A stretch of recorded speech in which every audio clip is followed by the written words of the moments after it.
Hello, my name is Kurt Alt and I work for the Wild Sheep Foundation. I'm one of their conservation directors, and this video is a how and why for horn plugging wild sheep in North America. So horn plugging began quite a few years ago in Montana, and it began about 35 years ago, and it really has helped limit and restrict the illegal harvest and illegal trade in wild sheep horns from North America. This is a program that worked in North America. We think it could also have application and work in Central Asian countries as well. And so this video is actually to teach officials how to plug a ram or a wild sheep or goat and do it right.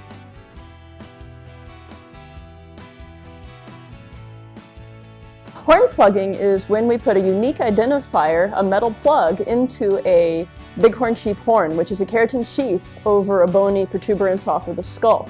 This plug will stay with the trophy for its life through the taxidermy process and provides us a unique identifier so we can always track the origin of that animal. It's almost like a serial number, and so there's an identifier for whose plug it is, what state or province or tribe, and then a lot of times there's a year, and then there's a number. So it's about a 5 to 8 digit unique serial number that identifies, it says this pickup head or this harvested ram was found or harvested by a certain individual. And so there's a paper trail, there's a photographic trail, and then there's the plug. Horn plugging can be a real important tool for regulators, import and export of species, to assure that anything that leaves a country, if there's a horn plugging program in place, it's simple. If it doesn't have a horn plug tied to a data record, it's illegal. That gives teeth and muscle to cleaning up poor behavior.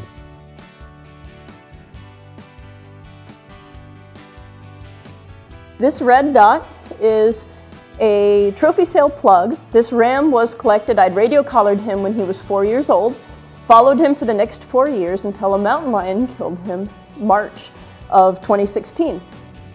We cleaned up the skull and we plugged him with a trophy sale. So this is what we're going to be doing today. I'll show you the importance of why we plug it where we do. So you can see the horn core is the bony growth from the skull, and it goes back so far. So in any species of mountain ungulate that somebody would want to plug, you'd want to know your particular measurements. How far back does this bony core go under the sheath? Because when we insert the plug into the sheath and the sheath comes off, which will not happen unless a skull's really been processed or cleaned or aged a long time. So a hunter harvest, you can't pull these sheaths off. This plug, if you put it right here at the base, would pin this sheath to that bony core and make taxidermy a real challenge. The inside, the hollow inside, you can actually reach in and feel the plug does not go through all the way back here. But again, there will be variance with the age of the animal that you're looking at. There'll be variance with the species of animal you're looking at, so it's important to know your animal. I'll always measure back at least 11 inches, but for aesthetics, for this hunter's once-in-a-lifetime opportunity, what I do is I try to find a good flat spot past the curl, so when it's mounted on the wall, you know, it's less visible. Some hunters are happy it's a part of their trophy and they know it's part of the process, they're expecting it. But I still try to do my best to make it look good for them. So I'll try to find a nice flat spot, I'll try to make it nice and centered. I try to be at least 11 inches back from the base, so I'll measure that much, and then within that, I'll look for just the right spot. I can go left horn, right horn, I can go a few inches further down in a big animal, but again, I try to make it centered, you know, instead of off center, just for the aesthetic appeal. So I'll take a lot of detail to make sure that the plug looks good, and you'll see that in the process. Horn plugging provides us a lot of other advantages. We get to have communications directly with the hunter. And so in my district, I have 13 bighorn sheep licenses, so I get 13 experiences to interact with the bighorn sheep hunter each year. I get to hear their stories from the field, what they saw, what they experienced in terms of other wildlife on the landscape, how many sheep they saw, what kind of terrain they were using, their group size, what they were eating. And then when I get to hold the trophy in my hands, I can measure it, which provides information on age and genetics of the animal, its health and body condition, because if it's got large growth rings with a heavy diameter, I know that animal had good forage, had good habitat, had a good ability to survive on the landscape, and that gives me a lot of good feedback as a population manager.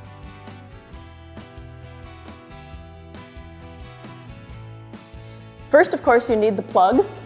The plug is about 1 inch long, and on the top of it, it has the unique identifying number.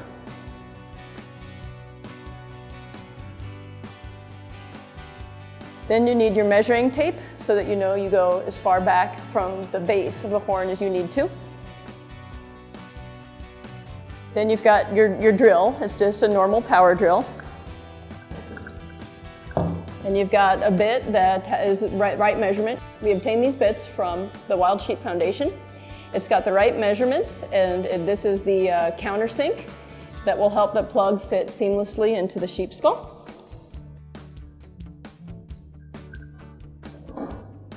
When we go to pound it in, we use a little bit of soap so that the plug will glide in nicely. You do just pound it in with a hammer. We use a bar though, a metal bar, so that the bar gets the damage from the striking of the hammer, not the plug. Because if you pounded the plug directly, it could mess up the number and then you wouldn't get to read it. I recommend safety glasses so that you don't get any fragments of the horn in your eye.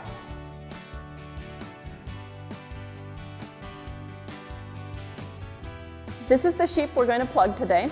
You can see it's in field condition. The sheep was a natural mortality found on a hillside. The sheep will be donated to the Bureau of Land Management, and it's going to live in a field office for educational purposes. So we're going to plug it first so that we know and can always track the destination of this animal. For safety, if you have long hair, keep it out of the way. Put safety goggles over your eyes. Any of the fragments of the sheath that comes out, you don't want to get in your eyes. So get your safety gear set. I'm going to measure at least that 11 to 12 inches back, that 11 to 12 inches. Just for aesthetics, I'm not going to put it in right on a deep growth ring like that. I'm going to look for a nice flat spot. I'm going to mark it with a pencil. And then I know where I'm going to drill. From that point, then I'm ready to drill.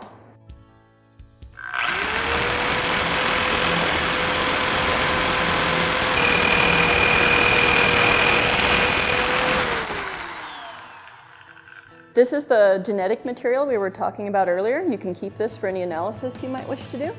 I have the hole drilled. Now I have to make sure that I can countersink it.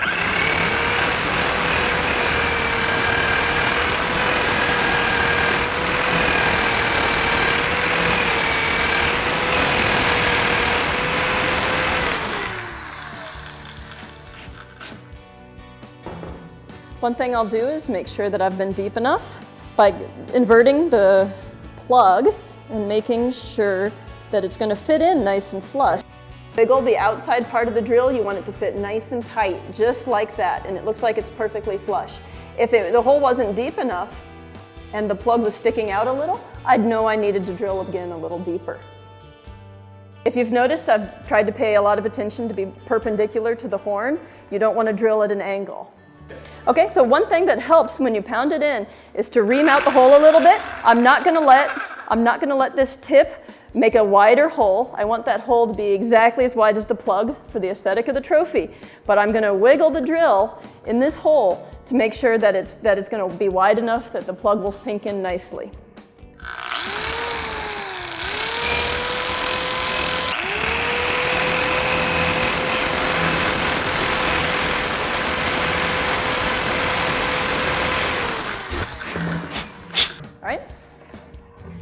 So I'm going to use a little bit of just liquid dish detergent soap.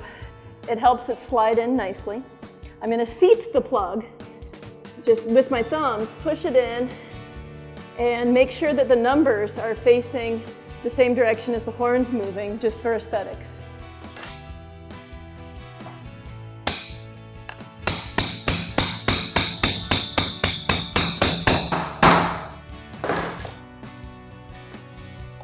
And there's your plugged sheep. Yep, it's nice and flush. There's no sharp edges sticking out. And you see, because I use that bar, the numbers read very clearly.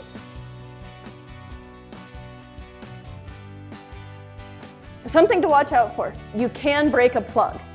If the hole, if you don't ream out the hole, or if you take an angle when you're pounding, if you get it partway in and then try to adjust the plug, the plug can break. Then you just have this metal rod that's inside your sheep.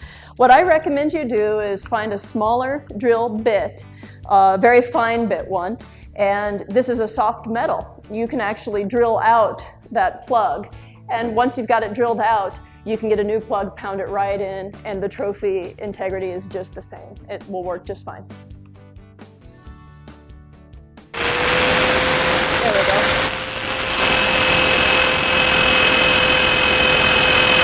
It's starting to move, that's a good sign.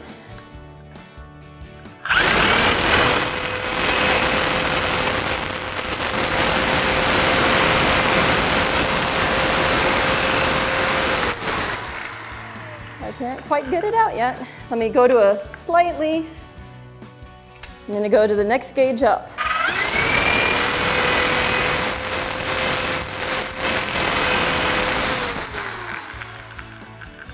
And there it came out.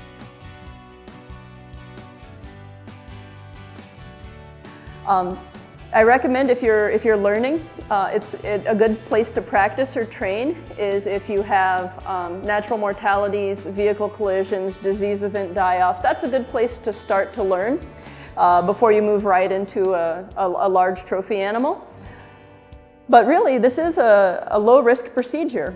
You need to make sure you're far enough back from the horn core in whatever animal you're working with.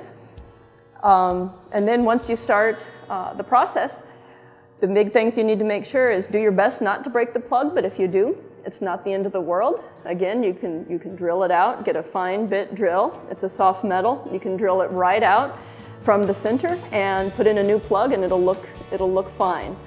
Now with Montana Fish, Wildlife and Parks, we take detailed measurements of the horns that follow Boone and Crockett's horn measurement guidelines. It takes me about 20 minutes to 40 minutes to complete that process because I try to do it with great care and attention to detail.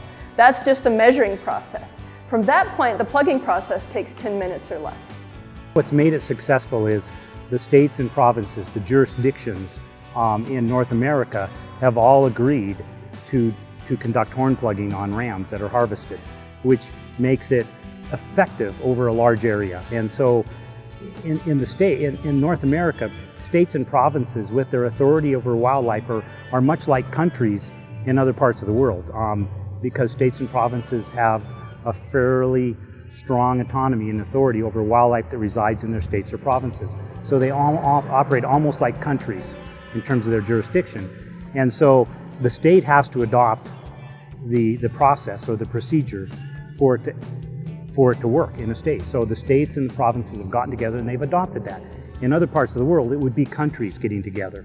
So in Central Asia, it may take, there may be an initial group of countries, but hopefully if there is interest, and there is interest in Central Asia, to institute a horn plugging program to help curb poaching and the illegal harvest of wild sheep and wild goats in Central Asia. But if there's say an international country that wants to start, then they can certainly get a hold of us at the Wild Sheep Foundation. We do work with governments internationally that would like to implement or launch a similar program to what's happened here in North America over the last 4 decades or more. So in contacting us, we would provide the horn plug, we would provide the bit, the tools to put the plug in, and we would also, with this video, provide instructional materials that can be translated into their language so that they can actually learn how to plug a horn from this video and implement a program that